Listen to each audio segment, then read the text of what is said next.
My name is Pavel. I'm the integrations lead at Metis. I'll be presenting today about the reputation economy. So today, I'll be talking about traditional rating systems, limitations with the current systems, the reputation economy solution, as well as the qualities of the reputation economy. Let's take a look at traditional rating systems. So first is review systems. They are evaluated based on experience. So things like Amazon, Uber, Yelp, any type of review-based systems that collectively has collective opinion. There's also credit rating agencies that are able to view like your either credit scores or able to give financial credit rating reviews. There's employment, so when you apply for a job, you'll be able to have a work and credential history based on, have that evaluated by the interviewer. And finally, insurance, where your own risk history is compared against others as well. So there are these types of reputation systems currently in effect, or rating systems currently in effect. So right now we have some limitations with the current systems. So first limitation is that the rating is often too generic. So having a single number quantify basically all of your experiences oftentimes leads to not enough information. For example, like what goes into, for example, like an Amazon review, or what goes into your credit score. Although there is lots of data that goes in, this leads to the second point of the data used to calculate the rating is oftentimes very restricted.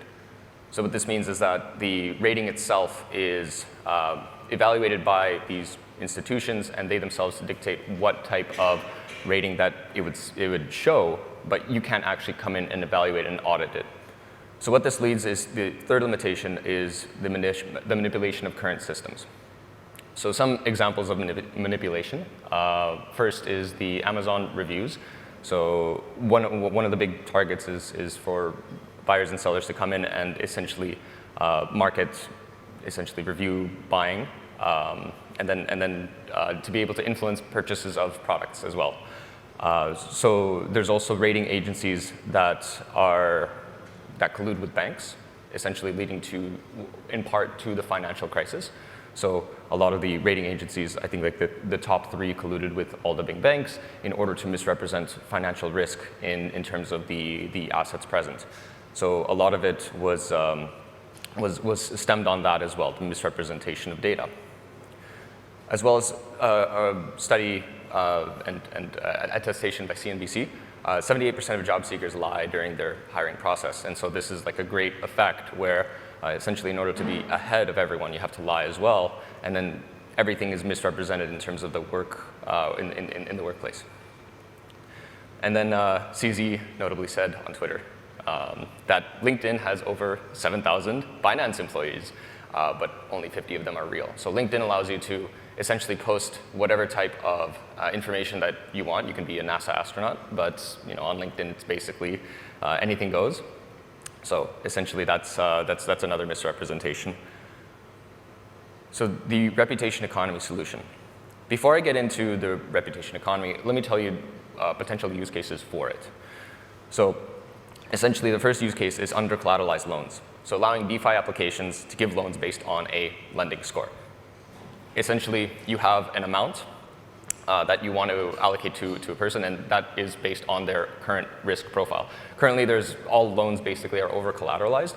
There's some agencies that deal with reputation specifically for that, giving like loans for this, credit scores for decentralization, but oftentimes they require KYC. But essentially, uncollateralized loans is one example for utilization of the reputation economy. Next is application rating. So essentially, when you use a dApp, you don't really know like what the security mechanisms are. You have to essentially trust that the dApp itself performs its duties. But relying on trust is essentially like a risky thing to do.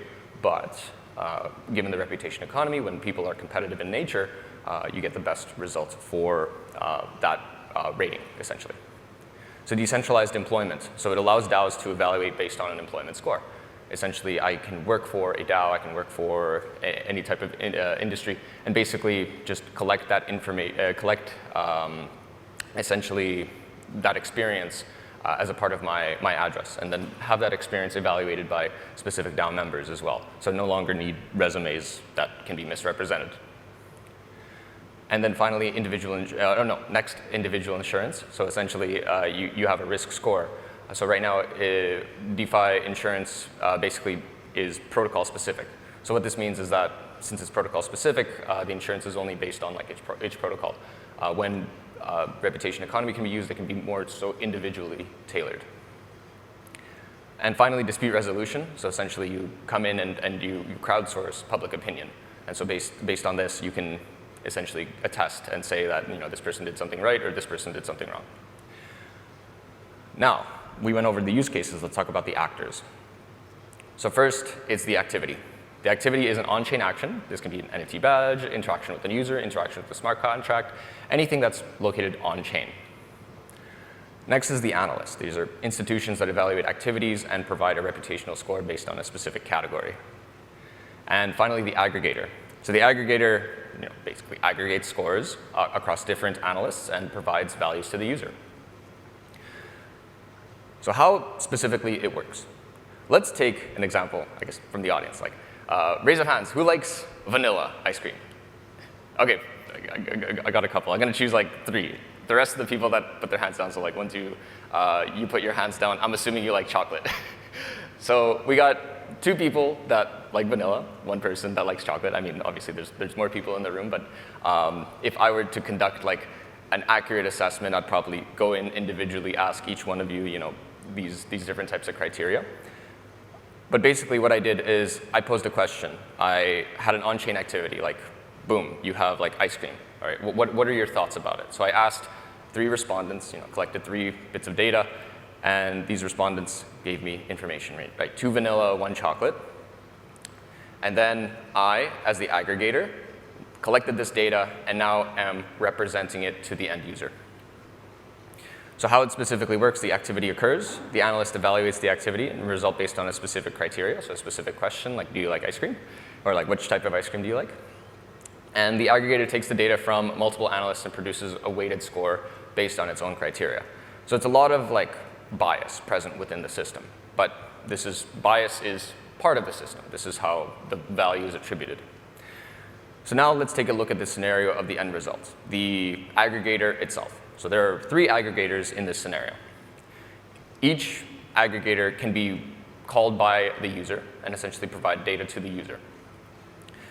Given that the aggregators are competing for the user, like if they misrepresent data, if they do anything that would negatively impact the user, and the user can see, like, let's say I take the data and I say like, oh, well, there's more people who like vanilla than they do like chocolate, even though that wasn't the case. The user can come in and just not use it because of the incorrect data. So then the user now has multiple comparisons that they can make. They can take multiple data points from different types of aggregators, and they can basically choose which one they want to buy based on the prices that are set. So the user evaluates it based on their own criteria and chooses the aggregator that provides them with the best value. So key point, if you're going to remember anything from this presentation, it's essentially that the user requests a score from the aggregator. The user can choose to use a different aggregator. So the ability to choose which reputation that you want, and the ability to openly have this weighted scores evaluated by like how much worth it is, worth value it provides. So some key points. Anybody can be an analyst or an aggregator, or they can aggregate or analyze for any purpose.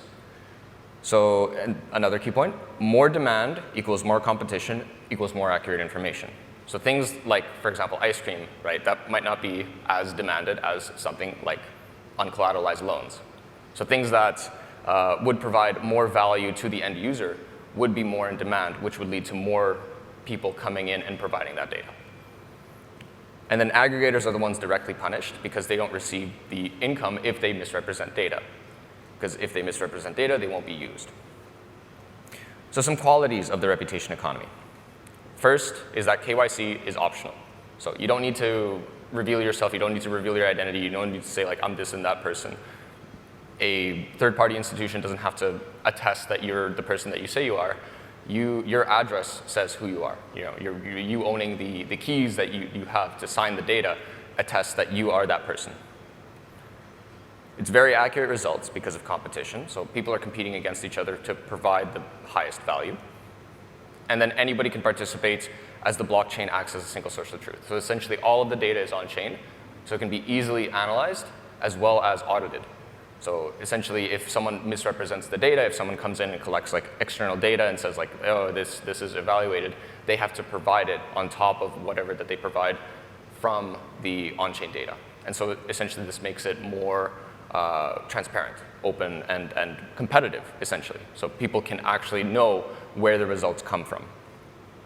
And finally, data is being collected currently. So every single transaction that's ever happened is essentially tracked within the system. So anything can be analyzed from the beginning of the creation of any type of blockchain to how it is right now.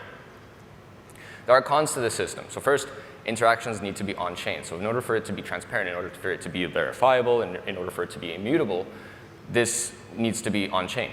Through the help of oracles, for example, you can bring this data on-chain that wasn't originally on-chain. So essentially making it a single source of truth for a lot of the data verifiability and accountability. You, of course, need established infrastructure as well. So for example, social recovery is an important part.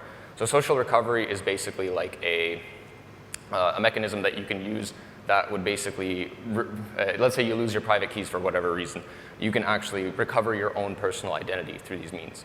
So one, for example, like every interaction that I share with a user, each person has like a part of me that I can like contact, reach out and say, hey, make me whole again because I lost my keys. So I contact each individual person and then they like attest that, yes, this is the person that I want to recreate the keys for. Currently, there's no mechanism that exists for this. So if a person loses their keys, that's it. They lose their entire identity, reputation, and that's pretty bad. But that's one of the infrastructure that probably needs to occur before this happens. Next, you need to find reputational analysts and aggregators. So you need to have an established infrastructure as well. And finally, supporting applications. So this is chicken and egg. So you need applications that support it, but you also need like demand for it. So where that's going to come from is entirely up to the system itself. But it is definitely something that is happening currently with sold-on tokens. The idea of reputation, the idea of on-chain credentials. You need a way to analyze it in a way that doesn't hold accountability to a single entity. So there's definitely going to be some type of system relevant to this type of evaluation criteria. So one single institution can't essentially pick a single score for everyone. So let's take a look at some examples, what the reputation economy will enable. So we saw ice cream, of course, that's use case, but of course loans, jobs, insurance, on-chain governance, or any type of dispute resolution, and essentially creating a more trust-based economy that is tailored to the individual and tailored to the decentralized economy. So thank you. My name is Pavel, and yeah, thanks.